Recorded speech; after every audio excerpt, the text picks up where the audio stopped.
شمشاد سره د خوشحال سادات مرکه څه وویل او کوم حقیقتونه یې ښکاره کړل. ګرانو لیدونکو السلام علیکم. د افغانستان د کورنیو چارو وزارت پخوانی ستر امنیتي معین جنرال خوشحال سادات وایي چې د ولس مشر هر تصمیم او پریکړې ته احترام لري، خو لا هم په دې اړه وضاحت نه دی ورکړل شوی چې ولې او په کوم دلیل له دندې لرې شوی دی. خوشحال سادات تېره شپه د شمشاد ټلویزیون سره په یوه مرکه کې وویل چې نوموړی هغه مهال له کندهار ولایت څخه کابل ته د راتګ سره سم وغوښتل شو او ورته وویل شول چې تاسې له دندې ګوښه شوي یاست، خو هېڅ داسې وضاحت او دلیل ورته لا هم نه دی ورکړل شوی چې هغه پرې قناعت وکړي او هم یې 5 ځلې ولسمشر غني سره د لیدنې غوښتنه کړې، خو لا هم وخت نه دی ورکړل شوی.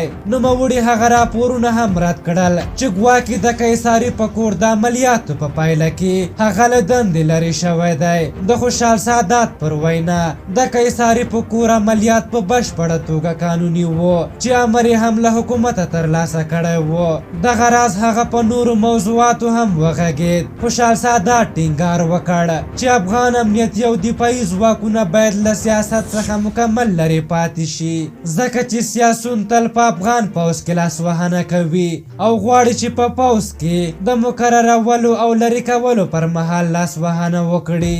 سادات د طالبانو او امریکایانو د تړون په هکله هم وویل چې د 2003 کال راهیسې د هغه دا یوه مفکوره وه چې ګواکې طالبان د پردیو د لاساله ده او په افغانستان کې استعمالیږي، ځکه چې هر کال له نیولو او وژلو وروسته یې 80 نه تر 90 سلنه جنګیالي تازه کیږي. خوشحال سادات د 15,000 طالب بندیانو د خوشي کولو په اړه هم خپل نظر وړاندې کړ. هغه وویل چې د دغو بندیانو د نیولو لپاره ملي امنیت ادارې ډېر زیات امکانات مصرف کړي وو، افغان ځواکونو په بشپړه توګه تعقیب کړي وو، شپې او ورځې پسې ګرځېدلي او نیولي دي، هر یو د افغانانو په وژلو تورن شوی دی او د بېګناه افغانانو په وینو یې لاسونه سره دي.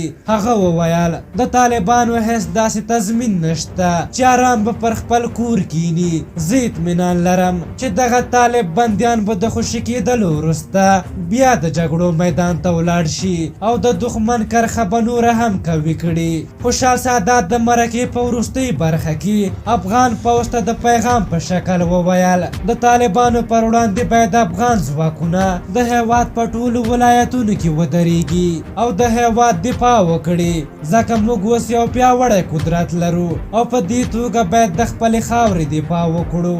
جنرال خوشحال سادات بیا هم په ټینګار سره وویل چې په افغانستان کې جنګ سالاران او زورواکان د قانون مجرمین دي او باید سخت اقدام ورسره وشي، ځکه چې دوی د افغانانو پر وینه باندې په بهرنیو هېوادونو کې کاروبارونه جوړ کړي دي او باید ورسره د قانون په رڼا کې عمل وشي. په هر حال تاسو د خوشحال سادات د خبرو په هکله څه نظر لرئ؟ خپل نظرونه هم راته په کومنټ کې ولیکئ. که زموږ ویډیو مو خوښه شوې وي ضروري لایک کړئ. تر بلې ویډیو مې په لویه بخښونکي خدای سپارم. د الله په امان.